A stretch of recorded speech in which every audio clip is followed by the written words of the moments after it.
My name is Donna Dahl. I'm from Calgary, Alberta, Canada. I'm a speaker and an author. I've recently released a book entitled Lessons I Learned from the Tortoise.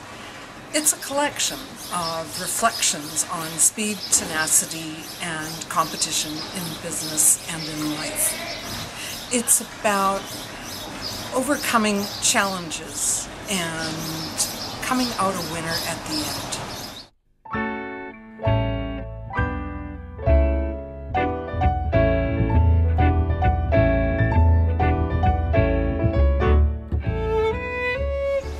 Brandon Royal, who is an educational, award-winning author, had this to say about my book. He said that when it comes to success, whether you're seeking it personally, professionally, or spiritually, there are relevant themes here. You know, Einstein said that there are only two ways to look at life. One is as though nothing is a miracle, and the other is as though everything is a miracle. I think when it comes to Aesop's fable about the tortoise and the hare, that it is kind of like a miracle that the tortoise won. And it's that looking at life in different perspectives, whether as a marathon or as a sprint, as Dr. Paula Fellingham points out in the foreword that she wrote for my book, that what might be a marathon for you might be a sprint for others, and vice versa. It's in noting our differences that we discover our uniqueness, and it's in our uniqueness that we find a way to make a contribution in our own special niche. It's our differences that if we exaggerate them and pay attention to them and ignore our shortcomings, that there's no telling what kind of possibilities we might be able to create.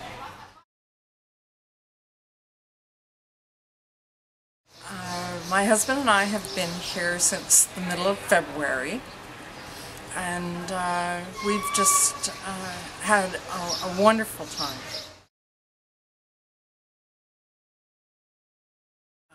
I love to write, and I've already begun starting to write my fourth book, and in fact I started a blog on Vallarta. I even went shopping for a tortoise to match the tortoise on the cover of my book and found it. Nice. Well, One day when we were staying out at the Mayan Palace, looking out toward Banderas Bay, a humpback whale actually breached. It jumped out of the water right before my eyes. Like, that is such a phenomenal thing to see, and I will have a memory of that in my eye forever. There was one occasion where we went on a whale watching tour, and we actually saw mother and baby breach the water simultaneously. Oh, nice. That was a wow.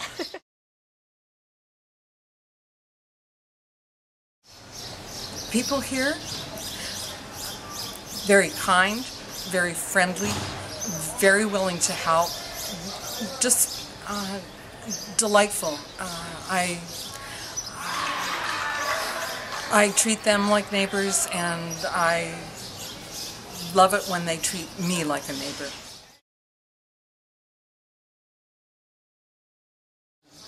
We're hoping to be able to take a trip on the water. I love being on Banderas Bay for a day.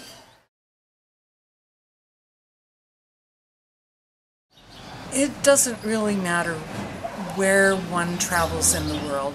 There are always going to be concerns about safety. I would say the #1 rule should be practice good common sense. And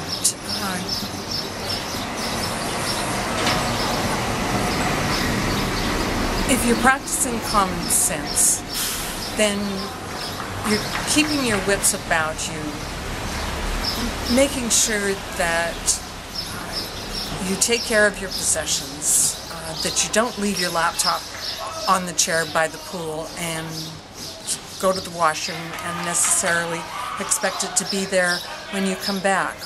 But I also have to say that the other day when we were having lunch at a restaurant down in Zona Romantica, the gentleman in the chair next to us got up,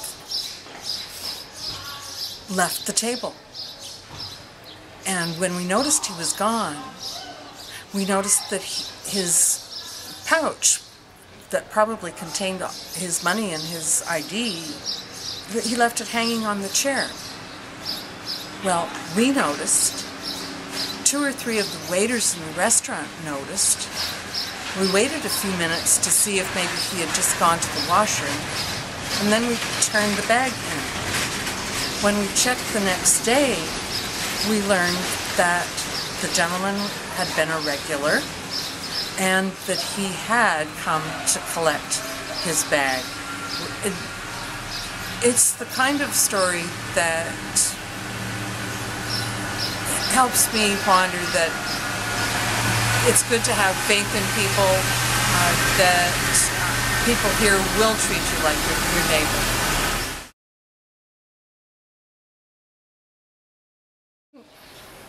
I enjoy being able to go for walks in the evening.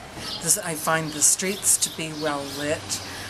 Walks along the Malecon are quite comfortable, and often there's lots of entertainment. So, having come to Vallarta since 1978, I felt safe here then, and I still feel safe here today.